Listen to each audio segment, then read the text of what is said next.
नमस्कार, आप देख रहे हैं 4 PM बिहार और मैं हूं अभिषेक मिश्रा। देखिए, बिहार की सियासत से जुड़ी हुई इस वक्त एक बेहद अहम खबर आ रही है, बड़ी जानकारी आ रही है।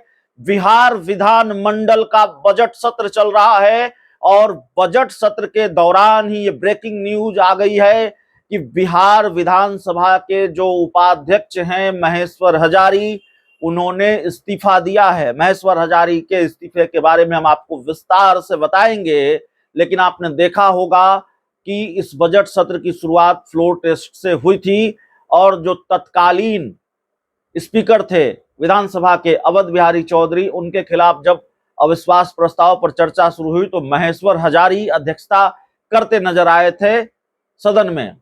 और जब तक नए स्पीकर की नियुक्ति नहीं हो गई नंद किशोर यादव की, तब तक महेश्वर हजारी ने ही अध्यक्षता की। इसमें कोई नई बात नहीं है, बड़ी बात नहीं है, ये परंपरा है।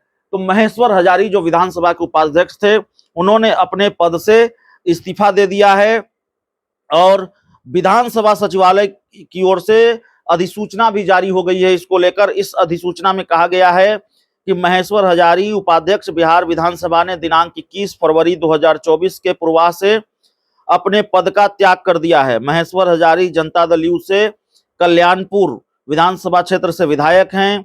वर्ष 2005 में राजनीति में प्रवेश करने के बाद उन्होंने फरवरी 2005, नवंबर 2005, नवंबर 2015, नवंबर 2020 में 4 बार विधानसभा का चुनाव जीता। वो संयुक्त सोशलिस्ट पार्टी, जनता पार्टी और लोक जनशक्ति पार्टी तथा समता पार्टी के समय से ही अनेक बार विभिन्न आंदोलनों में प्रदर्शन में शामिल रहे और पिछले लंबे अरसे से जेडीयू से जुड़े हुए हैं। 2009 में उन्होंने लोकसभा का चुनाव भी जीता था और महेश्वर हजारी नगर विकास एवं आवास विभाग, भवन निर्माण विभाग, योजना और विकास विभाग, उद्योग विभाग आदि के मंत्री भी रह चुके हैं। अब सवाल यह है कि महेश्वर हजारी, जिन्होंने विधानसभा उपाध्यक्ष पद से इस्तीफा दिया है, क्यों दिया है? आगे क्या भूमिका होगी? कोई वजह तो होगी ना। राजनीति में बिना वजह के तो कुछ भी नहीं होता। तो जो चर्चा है राजनीतिक गलियारों में कि बिहार कैबिनेट का जब विस्तार होगा तो महेश्वर हजारी मंत्री बनाए जाएंगे। वो पहले भी बिहार सरकार में मंत्री रह चुके हैं, तो महेश्वर हजारी को मंत्री बनाया जाएगा, इस बात की चर्चा है।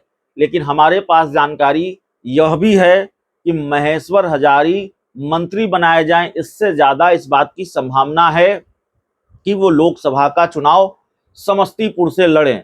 अगर बहुत अड़चन नहीं आई तो वो लोकसभा का चुनाव समस्तीपुर से लड़ सकते हैं। अड़चन यह है कि पशुपति पारस एनडीए का हिस्सा हैं, अब जेडीयू भी एनडीए का हिस्सा है और समस्तीपुर लोकसभा सीट पशुपति पारस की सिटिंग सीट है और कोई और नहीं। पशुपति पारस के भतीजे समस्तीपुर से सांसद हैं और उनका लड़ना तय माना जा रहा है। तो समस्तीपुर सीट लड़ने में अड़चन है, वहां परेशानी है। समस्तीपुर सीट आरएलजेपी छोड़ेगी नहीं छोड़ेगी, बीजेपी जेडीयू के बीच जब सीटों की हिस्सेदारी बटेगी तो समस्तीपुर की सीट जेडीयू के खाते में आएगी। इसकी संभावना थोड़ी कम नजर आ रही है, लेकिन सीट शेयरिंग अभी हुआ नहीं है, तस्वीर साफ नहीं है, तो कुछ भी हो सकता है, आ भी सकती है।